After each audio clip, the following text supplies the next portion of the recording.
In this video we're going to talk about the three main types of light shapers. We'll tell you why you should use one over the other and demonstrate the effect that distance has over light. So the first light shaper is the softbox. This could be a rectangle one, but also a round one. The important part is that the light shaper has a diffuser in front of the light, which gives softer lighting.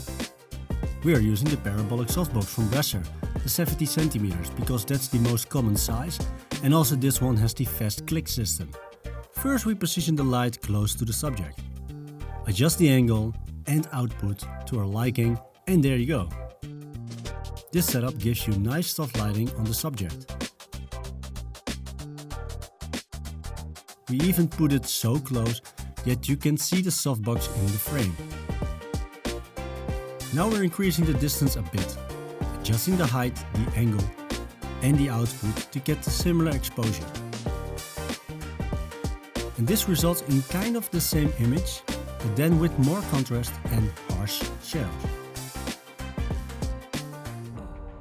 And when we put the light even further away, you'll see that the overall look is even more dramatic with more contrast. This light shaper is useful for clean and soft looks. Then we're gonna switch to the reflector. This light shaper is often included with your light.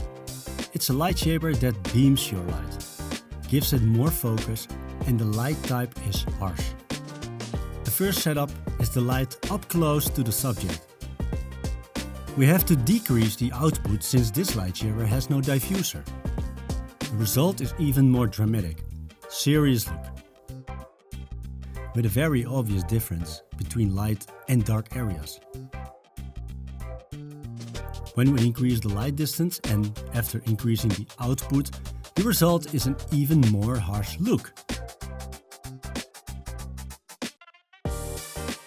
The highlights are strong, almost to the point of being overexposed, whereas the shadows are almost pitch black.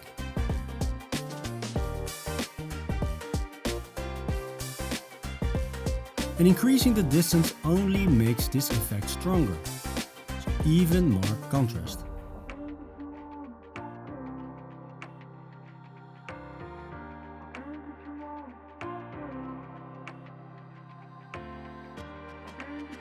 The next light shaper is a very creative one, the projection lens. This is a shaper that has a lens built in to create a beam of light, and in front of it you'll place a gobo.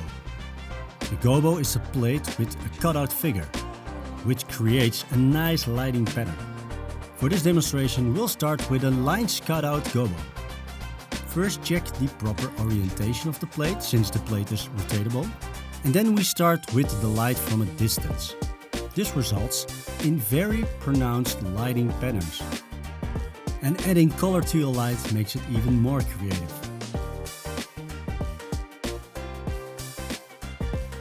Placing the light closer gives a softer result. The lighting pattern isn't that pronounced, looking at the gradient fall off of the shadow edges.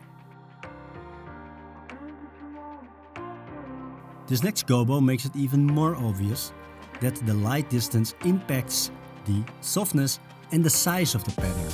Increasing the distance of the light source makes the pattern larger. And of course, go even more creative with these kind of gobos. The possibilities are endless, depending on the location, the collection of gobos that you have, and of course, your creative eye. Now you know which light shaper to pick for your projects. Good luck!